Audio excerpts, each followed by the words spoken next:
Is that this 0.1% recovery, I must say, made me giggle a bit. I wanted to call for a recount immediately because I couldn't imagine how you measured that.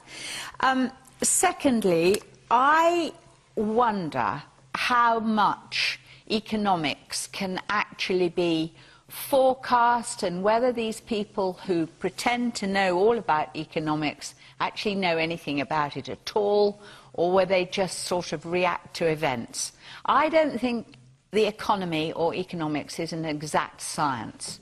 The nearest person I know, of course, is Vince Cable, who has predicted this over many years and is now saying what needs to be done about it. And you don't even know whether he's right? I don't even know whether he is absolutely right, but I think he's the one that people trust most. Okay. I don't think that huge cuts are going to do any good. They will cause massive unemployment. You're going to have to pay those people some sort of unemployment benefit. I thought Nick Clegg talked about savage cuts. Well, there's got to be cuts in the right place. Savage cuts. Savage cuts in the wrong place would be extremely painful. But you have got to protect education and training. You really have, for the future. There is no question about that. OK, let's hear from the man in the second row there at the back. You, sir, yes. Yes? What worries me is that whichever party is returned in office in May, that the cuts, which I think will come, even though I tend to agree with the last speaker, will affect the poor more than those in the middle or higher income. Do you agree with what Nigel Lawson said, that you've just got to have cuts, otherwise... No, I don't, and I'm afraid I do remember his period of office, which was a sad time.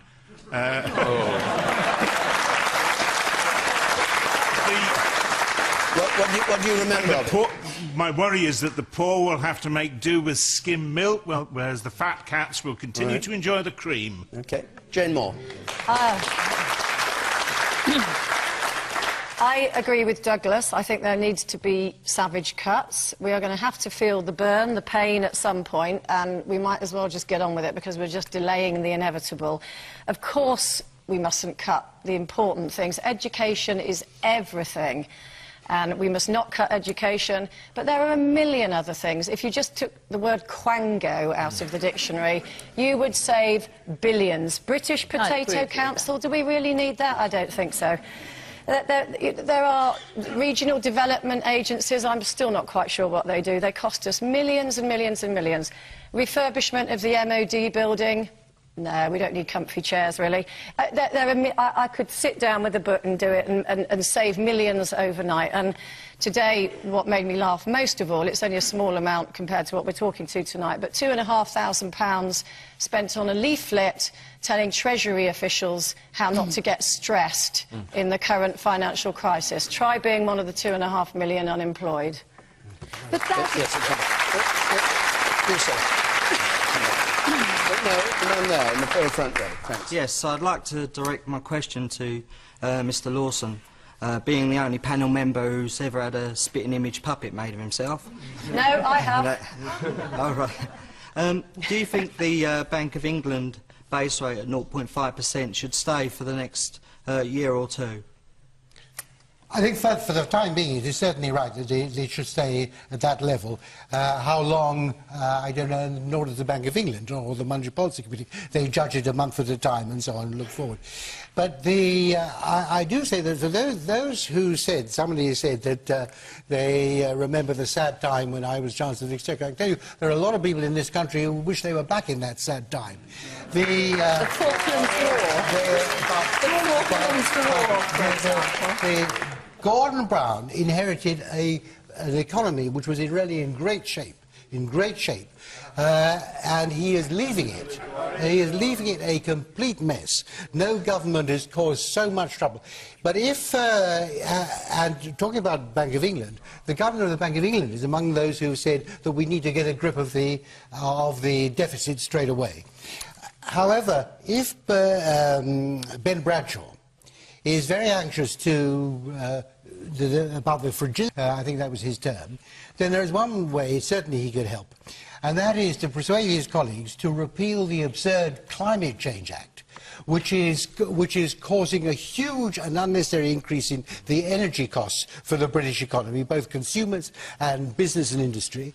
It is costing on the government's own figures, the burden on the economy, and the government understated, of 18 billion We might just a year. come to that later. Right, okay. But, just mention that. I mean, I haven't yet decided what we'll go to next, Right, but I'll okay. stop you there, and we'll move swiftly on to Ryan Lupton, please. Do the revelations in the Iraq inquiry this week prove that we did indeed enter into an illegal war? The toing and froing at the Chilcot Commission, do they prove that we did indeed enter into an illegal war? Jenny Tong? Well, yes. Yes, people are saying, but Yes. Jenny Tong, what do you say? I think we did, but, oh boy, I'd love to be on that panel tomorrow.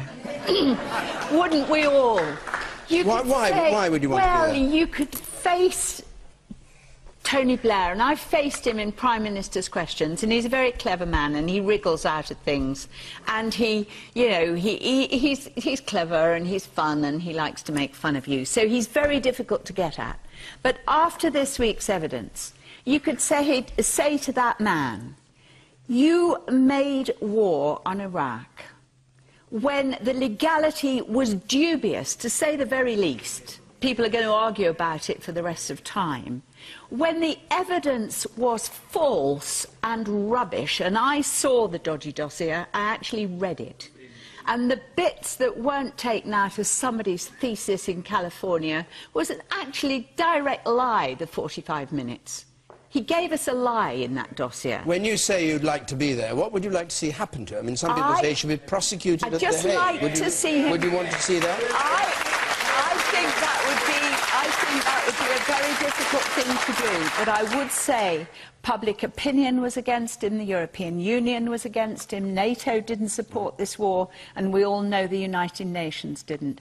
I want to say to Tony Blair, you need to uphold international law.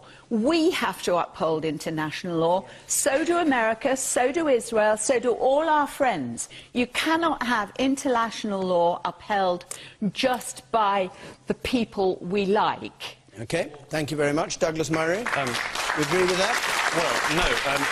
It does strike me, though, when Jenny Tong talks about how much she'd like to interrogate Tony Blair, that she exercises a different scale of values in London than she would, say, when she's meeting the head of Hamas in Damascus last year and praising the head of a terrorist group whose organisation carries out terrorist atrocities, which are genuine breaches of international law every single opportunity it has. Fallujah in Iraq? Well, what about Fallujah, Douglas? You talk about Tony Blair facing it. When you sit down with somebody like Khalid Mashal, you praise him. Fallujah, I did not praise him. You said, I said I've got his comments here. He was worth talking to, and he was actually quite. You said he was shrewd, plausible, and actually very likable. All right, let's get back to the question. I can show it to you. All right, no, Douglas, maybe Jenny. But if we get back onto maybe afterwards. And we need to uphold international law. That is my main point. Jenny Tong, you've made your point. I wish you told Karen Michel. Douglas Murray, can you answer the question? The fact is that the international law debate on this is, unfortunately, a terrible red herring. The fact is that the decision on when this country and our allies go to war is not decided by international law. International law is evolving. People disagree on it. As we saw this week, even the Attorney General disagrees with himself and changes his opinions on it. That's because this is an evolving body of law. And for people who think that all we need now is to, as it were, prove the Iraq war was illegal, I just say the following things to you. The Kosovo intervention that saved 1 million ethnic Albanian lives was an illegal venture. The Bosnian intervention by the UN was an illegal... Sierra Leone was an illegal venture by any of these things. So the idea that all we have to do here is to say that Iraq was illegal, Tony Blair's guilty, this actually addresses none of the important points. There are all sorts of disagreements about Iraq. People like me who supported the intervention are unlikely to change our minds, and many people who oppose it are unlikely to change theirs. But we should try, I think, honestly, as a country, to try to get beyond this debate. Try to get beyond the debate of basically vilification to the point at which people will only be happy once Tony Blair is in the dock and convicted. That isn't going to happen. Right. We should look at where Iraq is now, help Iraq now, and try to make sure, where there were mistakes made, that they can never be made again. But the kind of rhetoric that's going round about it really is not the way to stop a repeat. Man in the second row there, you. Yes. Me? Yes, you. I think the biggest problem we've got here is not whether you agree that we were to go in or not. It appears that